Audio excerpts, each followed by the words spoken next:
Minority అనగానే రాజశేఖర్ రెడ్డి గారికి support బాగా, ఎందుకంటే 4% రిజర్వేషన్ ఆనాడు రాజశేఖర్ రెడ్డిగా చాలా పెద్ద నిర్ణయం తీసుకున్నారు. ఎందుకంటే కాపులకు ఇవ్వాల్సిన రిజర్వేషన్ ఆపి కూడా తీసుకున్నారు. మరి రాజశేఖర్ రెడ్డికి ఇప్పుడు కూడా జగన్మోహన్ రెడ్డి ఓటింగ్ అంతా మైనారిటీ వాళ్ళు అంతా జగన్మోహన్ రెడ్డికి ఓటింగ్ ఉంది అంటున్నారు.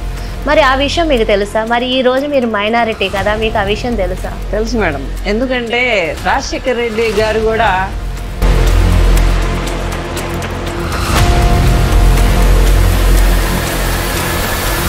జగన్మోహన్ రెడ్డి గారు చూస్తే ఇప్పుడు పథకాలు కరోనా 2 సంవత్సరాలు వచ్చినా సరే ఎక్కడ పథకాలు ఆపకుండా ప్రజల్లో ఎక్కువగా మన్ననలు పొందిన వ్యక్తి ఎవరైనా ఉన్నారు అంటే Jaganmohan Reddy. ST, SC, BC మైనారిటీలకి పెద్ద పీఠం వేసింది ఒక జగన్మోహన్ రెడ్డి అంటున్నారు. ఎవరంటున్నారు? అందరూ అంటున్నారు. అందరంటే ఎవరు? బీసీ నాయకులు అంటున్నారు. బీసీ నాయకుల్లో 56 కార్పొరేషన్లని పెట్టారు. ఎక్కడ నిధులు కేటాయించారు? పేరుకు మాత్రమే కుర్చీలు వేసి కూర్చోబెట్టారు. ఓకే, వీళ్ళు ఇవ్వలేదు అనేది అంటున్నారు. అసలు టీడీపీలో ఎవరికి లోన్స్ ఏవి వచ్చినాయి గతంలో 2014-19లో? అసలు ఎవరికి వచ్చినాయి, ఎవరికి చేశారు? అసలు బీసీ నాయకులు ఎక్కువ మందికి ఇంతమందికి పదవులు ఇచ్చేది ఉందా? బీసీలకు ఇంతమందికి న్యాయం చేసాం, లోన్స్ ఇచ్చాం అనేది ఎక్కడ ఉంది?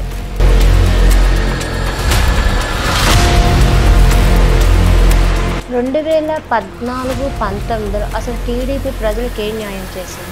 పథకాలు వాళ్ళు చెప్తున్నారు, వీళ్ళకి చెప్తున్నారు, కానీ ఇరువైపులు ఎక్కడ కనుక్కుని ఎవరు ప్రజలు కూడా చెప్పట్లేదు. ఇంకా జగన్మోహన్ రెడ్డి అనే చెప్తున్నారు కానీ టీడీపీ చెప్పట్లేదు ఏమో అంటున్నారు. ఎందుకంటే నా దగ్గర ఆధారాలు ఉన్నాయి అంటున్నారు. అసలు చంద్రబాబు నాయుడు పరిపాలన ఉన్నప్పుడు పథకాలు ఏం వెళ్ళినాయి? పథకాలు ఒకటి డ్వాక్రా మహిళలకి ఏం చేశారు? నిజంగా వెళ్తే కనుక ఎందుకు ఓటమి పాలవుతారు?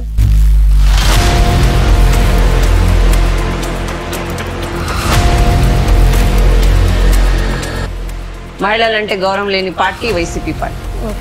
ఒళ్ళు బలిసి సమ్మె చేస్తున్నారా అని చెప్పి ఒక ఎమ్మెల్యే గారు అడుగుతారు. సిగ్గుందా అండి?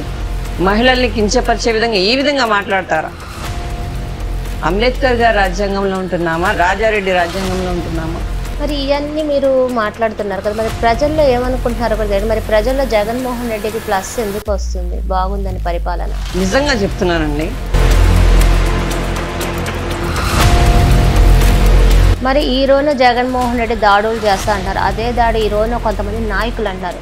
పులివెందుల వరకు ఫ్యాక్షన్ ఉండేది, ఈరోజు 175 నియోజకవర్గాల ఫ్యాక్షన్ జగన్మోహన్ రెడ్డి నడపచ్చు అని. మరి దానికి మీరేమంటారు? మా సోదరి షర్మిల గారు చెప్పిన వ్యాఖ్యలే దానికి చెప్పొచ్చు. ఏమని అన్నారు? ఏమనంటే ప్రజలు ఏమనుకుంటున్నారో తన ఇంటి నుంచి తన చెల్లెలే చెప్పారు. ఆవిడ సూటిగా ప్రశ్నించారు. మనం చెప్పాల్సిన అవసరం లేదు కదా. గత ప్రభుత్వంలో తనే నేను జగన్ వదిలిన బాణాన్ని అని చెప్పి ప్రచారం చేసి అన్న కోసం కష్టపడ్డ చెల్లెల్ని చూశారు.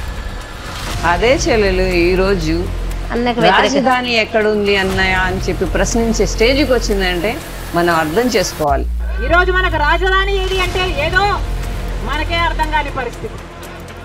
ఒకటైనా ఉందా అంటే ఏదీ లేదు, ఒకటి కూడా లేదు. మరి ఏమి సాధించుకున్నట్టు? ఎంతమంది పొత్తులు పెట్టుకున్నా, ఎన్ని పార్టీలు కలిసినా జగన్మోహన్ రెడ్డి గెలవడం ఖాయం. ఎంతమంది మాట్లాడినా జగన్మోహన్ రెడ్డి ఒక్క సమాధానం కూడా ఇవ్వటం లేదు. Why not 175? మళ్ళీ ఆంధ్రాకి జగన్మోహన్ రెడ్డి ఎందుకు రావాలి? మరి ఇది కాన్ఫిడెంట్ అనిపించట్లేదు. అసలు ఏమైనా సమస్య ఉన్నా, ఏమైనా ప్రోగ్రాం ఉన్నా జగన్మోహన్ రెడ్డి గారు ప్రజలతో కానీ మీడియాతో కానీ ఎప్పుడైనా వచ్చి మాట్లాడారా? సమస్య ఉంటే కదా మాట్లాడడానికి. లేదు. మరి ఎందుకు అంటున్నారు బీసీలు పెద్దపీఠం జగన్మోహన్ రెడ్డి వేస్తారు సార్ గెలిపించుకుంటాను ఎందుకు అంటున్నారు? అప్పుడు చెప్పండి. నేను తీసుకెళ్తాను బీసీల దగ్గరికి. వాళ్ళు చెప్పు తీసుకొని కొట్టడానికి రెడీగా ఉన్నారు. సారీ అనకూడదు కానీ చెప్పాల్సి వస్తుంది. ఎందుకంటే నేను ఒక బీసీని కాబట్టి మా మనోవేదన. ఓకే, ఇప్పుడు ఈ రాజకీయాలను చూసుకుంటే ఇప్పుడు ప్రస్తుతం తాడికొండ నియోజకవర్గం చూసుకుంటే ఎంతమంది వైసీపీలో మారిన ఇన్ఛార్జీలు ఎన్ని పెట్టి మార్చినా ఈసారి సుచరితమ్మ గారి గెలుపు ఖాయం. వాళ్ళు ఏ మండలంలో గెలుస్తారనేది కూడా చెప్పేస్తున్నారు. నేను ఓపెన్ గా ఛాలెంజ్ చేస్తున్నాను, చేయండి. మీరు అభ్యర్థుల్ని మార్చుకోండి. ఎన్ని అభ్యర్థుల్ని మార్చుకోవాలనుకుంటే అంత అభ్యర్థుల్ని మార్చుకోండి. మీరు మార్చుకుంటా ఉండండి, మేము గెలుపుకి దగ్గర అవుతా ఉంటాం. పక్కన పక్కా. అంత కాన్ఫిడెంట్ ఏంటి తాడికొండ మీద? మీకు తాడికొండ అడ్డ, మా శ్రవణన్న అడ్డ.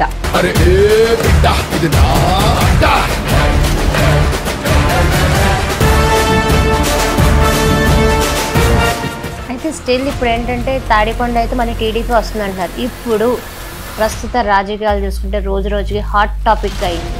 నువ్వా నేనా అన్నట్టు ఉంది. ఈ ఎలక్షన్ ఎలా ఉండబోతుంది? యుద్ధానికి సిద్ధమా? యుద్ధానికి సిద్ధం.